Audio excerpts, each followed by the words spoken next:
तुम्ही मासे खात असाल तर तुमच्या खिशाला चटका बसणार आहे। सुरमई 1000 रुपये तर पापलेट 1300 रुपये किलो इतक्या भावाने विकली जाते आहे। यामुळे गटारीला खवयांचा हिरमोड झालाय।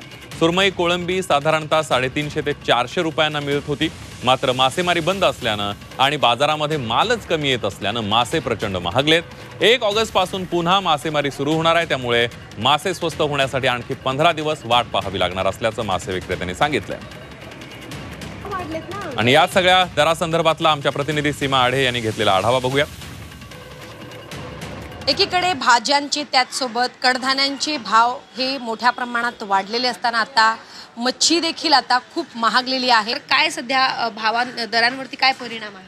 दरावरती बहुत परिणाम झाला। 1000 रुपये मासे मिळत होते गेल्या महिन्यात, त्यात 1500 झाले आणि आता का मासे विकायचे दिवस संपले। आता श्रावण लागला, कोण घेणार एवढी महाग माशी? 500 रुपयाला पापलेट मिळायचे 900ला झाले।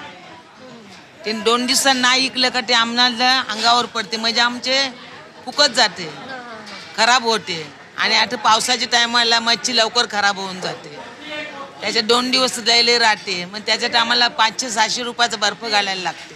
नक्कीच। मग ग्राहकांवरती काय परिणाम झालेला आहे का? एवढ्या मोठ्या प्रमाणात भाव वाढलेले आहेत तर ग्राहक हात तेच घेतात। मग दुसरे लोक बोलतात आम्हाला परवडत नाही, आम्ही चिकन मटन खाते असं म्हणतात। समजायलाच नाही मासे परवडत नाही असं आहे। आता कोणची 10 माणसं आहेत, त्याला नाही परवडणार, 2 पापलेट नाही परवडणार। 1 ऑगस्ट पासून पुन्हा मासेमारी सुरू होणार आहे, तर भाव कमी होतील? भाव कमी होतील, मग ते भाव कमी होणार, मग कधी जास्त होणार नवरात्र जाऊन।